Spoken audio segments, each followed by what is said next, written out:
kumpulan 6 akan menjelaskan persoalan-persoalan yang berkaitan dengan isu ketirisan perolehan kerajaan. Sedikit pengenalan berkaitan dengan kes ini. Rasuah diertikan sebagai pemberian sesuatu kepada orang tertentu dengan bermaksud untuk mendapatkan sesuatu yang bukan haknya, seperti wang ringgit, harta benda, jawatan, perkhidmatan dan sebagainya. Gejala rasuah yang terus-menerus dapat menyebabkan pertumbuhan ekonomi negara akan lambat. Hal ini kerana ada manusia yang tidak bertanggungjawab melakukan penyelewangan secara dalam diam. Selain itu, rasuah juga menyebabkan pemborosan dana masyarakat sehingga menyulitkan kerajaan untuk mengoptimal seluruh sumber daya secara efektif. Akhirnya, pengagihan dana menjadi ketidakseimbangan antara keperluan mendesak dan rancangan kesejahteraan rakyat Malaysia bersama di masa hadapan. Saya berpendapat bahawa terdapat banyak rasuah, pembohongan dan salah guna kuasa dalam bidang perolehan kerajaan. Pegawai yang terlibat dalam perolehan sentiasa menghadapi risiko terlibat dengan jenayah berat. Secara ringkas, perolehan kerajaan bermaksud transaksi pembelian oleh kerajaan. Perolehan kerajaan boleh melibatkan syarikat atau organisasi besar, syarikat kecil atau perniagaan individu. Bagi soalan 1, pilih salah satu daripada 7 kesalahan utamaan dalam perolehan awam dan kemukakan fakta daripada laporan tahunan oleh Ketua Audit Negara. Seperti yang kita ketahui, terdapat 7 kesalahan yang diperincikan. Salah satu daripada kesalahan tersebut ialah penggunaan orang tengah dalam urusan perolehan. Kes yang dilaporkan pada 9 April 2012, individu yang terlibat adalah sepasang suami isteri. Hal ini berhubung dengan tender rancangan aktiviti dari syarikat siaga informatik Sendian Berhad. Sepasang suami isteri tersebut bertindak secara salah iaitu terlibat dengan rasuah sebanyak RM250,000 Malaysia. Wang sebanyak itu merupakan ganjaran kerana menolong kontraktor memperoleh surat perhadian bagi tender tersebut. Setelah didapati bersalah tertuduh dan rasuah tersebut, pasangan suami isteri itu dijatuhkan hukuman penjara 5 dan 4 tahun serta denda RM1.25 juta.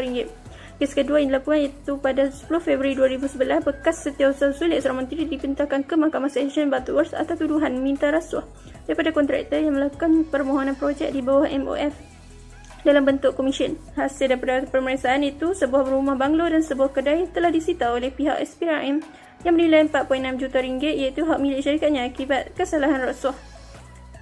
Bagi soalan yang kedua, bincang tindakan yang diambil oleh pihak berkuasa ke atas teguran audit tersebut.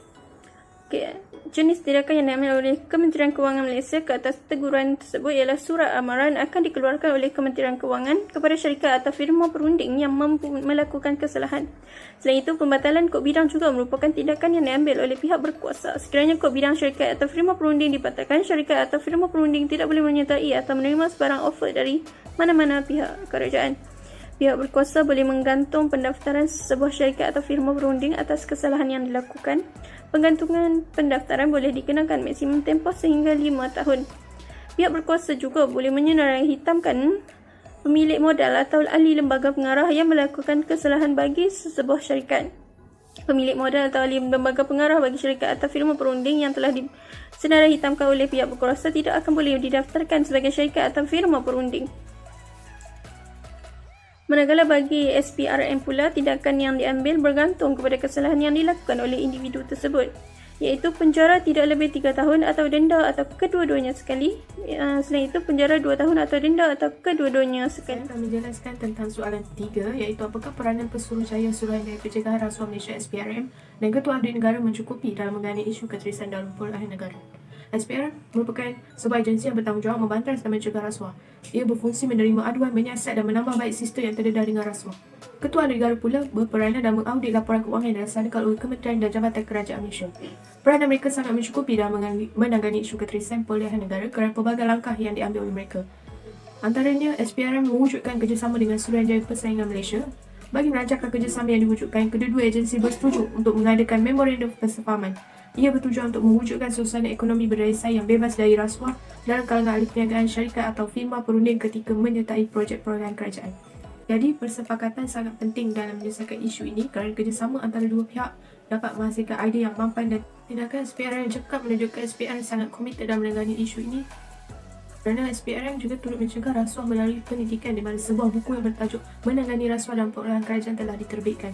Buku ini bertujuan untuk menjadi panduan dan memberi kesedaran terutama kepada pegawai-pegawai kerajaan yang terlibat dengan isu ini. Ketua Audit Negara pula beliau sangat adil kerana tidak berpihak kepada sesiapa demi memastikan ketulusan dalam mengaudit urusan keuangan. Berdasarkan laporan tahunan, terdapat kesalahan akibat ketidakpatuhan oleh Kementerian dan Jabatan Persekutuan terhadap pengurusan kewangan yang mendorong negara mengalami kerugian sebanyak 670.07 juta. Oleh itu, Ketua Negara telah mengukuhkan sebanyak 29 show yang terdiri pada 25 show untuk pengauditan pematuhan Kementerian dan Jabatan Persekutuan dan selebihnya untuk pengesahan penyata kewangan.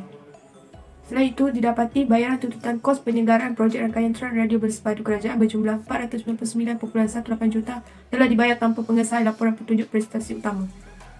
Hasil tersebut menunjukkan segelintir JC kerajaan tidak telus dan bertanggungjawab dalam menguruskan kewangan yang diperuntukkan oleh kerajaan. Mereka tidak memikirkan kesan negatif yang boleh berlaku dengan tindakan tersebut kerana ia menjejaskan akuntabiliti dan integriti pengurusan awam. Jelaslah menunjukkan SPRM dan Ketua Adik Negara telah menjalankan peranan mereka dengan baik, namun segelintir agensi kerajaan yang tidak bertanggungjawab menyebabkan isu ketirisan ini berlaku. Oleh itu, semua pihak perlulah berganding bahu dalam menangani isu ini kerana jika tidak dibendung, ia akan memberi kesan yang buruk kepada ekonomi negara. Seterusnya, kesan-kesan rasuah perolehan. Kesan yang pertama, kesan kepada alam sekitar. Pelaksanaan projek yang salah akan menyebabkan impak yang buruk berlaku kepada alam sekitar. Hal ini terlihat jika projek kerajaan itu tidak memperhatikan standard atau peraturan untuk melindungi lingkungan alam sekitar. Akibatnya akan berlaku pencemaran air, udara dan tanah. Bukan itu saja, kesan itu akan berlaku jika mereka menggunakan sumber asli yang haram dan tidak bertanggungjawab. Seterusnya, konteks dari kesihatan dan keselamatan awam. Jika projek yang dijalankan menjadikan bangunan dan infrastruktur yang tidak berkualiti, perkara sebegini akan menyebabkan keselamatan awam terjejas. Sebagai contoh, projek pembangunan seperti bangunan, jalan dan jambatan yang menggunakan bahan-bahan substandard. Hal ini jika tidak menggunakan material bermutu, ia berisiko tinggi untuk membawa kepada kemalangan jiwa. Apabila sesuatu projek yang menggunakan barang yang berkualiti rendah, akan terjadinya risiko bahaya seperti jambatan runtuh dan itu akan meragut nyawa manusia. Seterusnya, gejala rasuah juga memberi kesan iaitu kerugian kepada syarikat. Seperti yang kita tahu, pekerja yang terlibat dalam rasuah akan mengutamakan keuntungan peribadi daripada keuntungan korporat dan mereka sanggup menjual maklumat syarikat kepada pesaing untuk mendapatkan ganjaran yang lumayan. Hal itu boleh menyebabkan projek itu tidak berjalan dengan sempurna, malah ia akan menjadikan projek itu terbatal ataupun terbengkalai. Seterusnya, rasuah amat memberi kesan kepada pertumbuhan ekonomi seperti ketirisan khazanah negara, pembangunan yang terbengkalai, kekayaan hasil negara yang tidak seimbang dan peningkatan kemiskinan rakyat. Secara umumnya, rasuah menciptakan inflasi yang akan meningkatkan taraf hidup masyarakat dan menurunkan kualiti hidup mereka.